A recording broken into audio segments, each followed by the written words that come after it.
Well, the idea, there was an original script that was sent to us, and we liked the concept, and then pitched the producers on where we wanted to take it.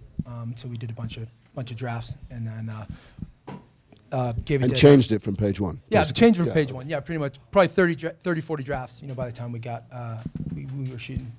Awesome. Still writing new drafts. Yeah. Well, for my character, at least, it's a bit of a revenge story, also a love story. I mean, it's kind of hard to pinpoint what it's about. I think at first glance you think, like you said, it might be a Western, but it's a very, if it is, it's a very modern take on it. And it was a character that it really appealed to me because it's not often that you see a female character, at least, written in the way that she was written. It was very dark and gritty and vengeful and angry and badass. Yeah, I got to be badass, which is always fun. There was a guy on the page who was great, but he was a preacher, and we started talking. And the thing about the two of them, they had this slight, insanely infectious enthusiasm, and they pushed the edges of the envelope till there's no more envelope anymore. And they took this a lot further than I think any of us had imagined. And he became a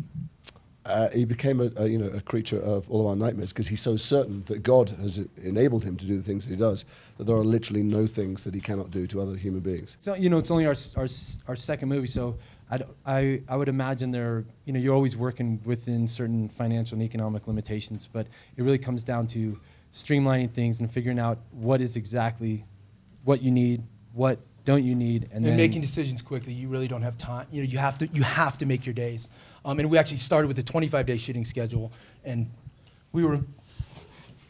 a day was taken out of the day and a half was taken out of the schedule, so we got down to 23. We've both been on small budget films and on giant budget films, the astronomically budgeted films, and you always butt up against a budget and schedule. And the challenge is, and that they rose to brilliantly, is to cut your cloth accordingly and to make the film that you can make within the budget, and not try and make a different film so it looks under budget. The film looked great. You would never know that it was hard for us to do. People watching the film, they don't care if we worked late or we were tired or the sun was going down. The film tells its story brilliantly, and that's all that counts.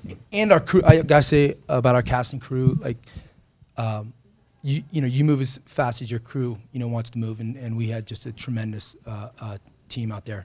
And then also like January and Jason just showing up and jumping on the horse and getting in the sheep corral. They didn't hesitate to one moment. But everybody was really dedicated and passionate, enthusiastic. January was in a river for 8 hours. That was nothing compared to the sheep corral. Right, the sheep corral. Yeah, who could forget the sheep corral? Yeah, she was such a trooper. The sheep corral? Well, use your imagination.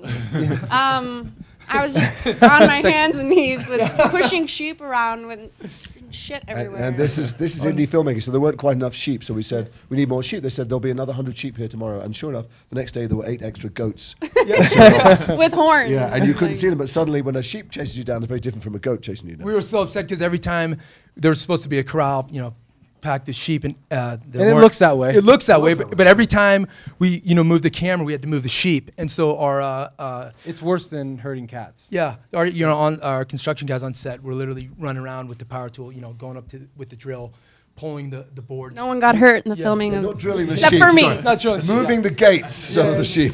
Yeah.